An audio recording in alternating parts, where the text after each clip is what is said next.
26 minutes to 10 now. The hunt yesterday for the gunman in the city unfolded on the program extremely dramatic. I talked to kids in the MCG who were in lockdown and workers at Richmond.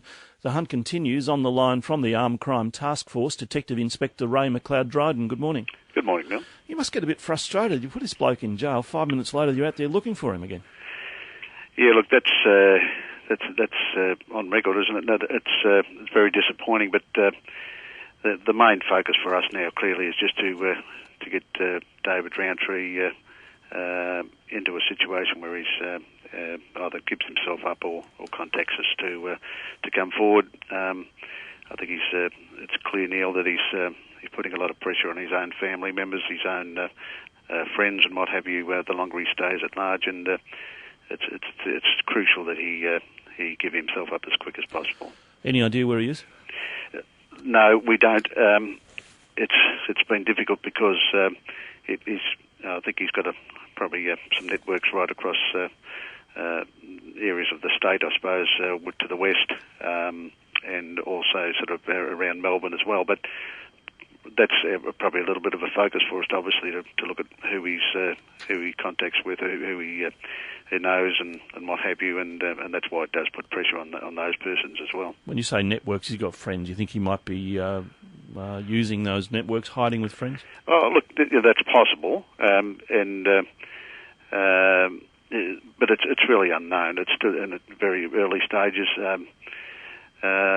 As you said yesterday, quite a concerning incident in the city, and it's up to us to try and get this resolved as quick as possible. And David's got to understand that the only way to do that is to contact us as soon as possible. Do you know whether he's armed now? Don't believe so.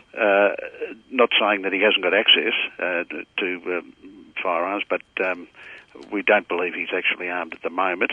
The firearm was recovered, as been reported. So,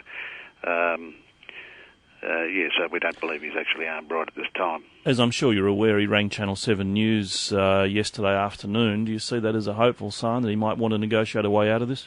Look, yes, possibly, Neil. The motivation for that I'm not too sure, but I think the mere fact that he's communicating with media or communicating with others. We're just asking you to communicate with us now, and I've got a couple of names, I suppose, that if I can get over to you, Neil. Steve McIntyre is our Detective Senior Sergeant up at the Armed Crime Task Force. He's on 9865-2565, and Acting Sergeant Bruce Dunlop, who works at Geelong CIU, he's on 522 53166. We'd like David to contact one of those persons or one of those members, and we can organise some safe process for him to come forward. Okay, so we're doing this on the hope he may be listening. Yes, and or those that are close to him are listening as well, and that have contact with him, and we're sure that there has been contact at some stage with people that know him.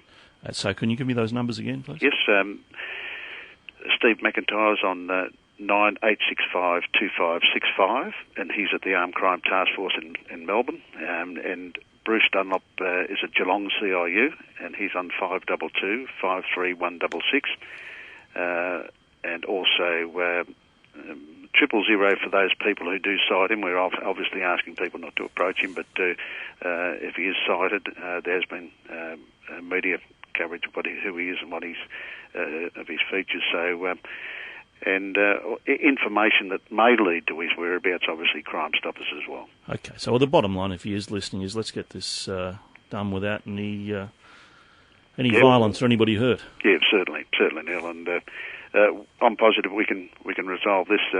Obviously, the longer it goes on, the worse it becomes. Thank you very much for your time. Good luck with it. No worries at all, no. Detective Inspector Ray McLeod-Dryden. So there you are. There's a direct appeal to David Rowntree, who may be listening, or his friends who may be listening.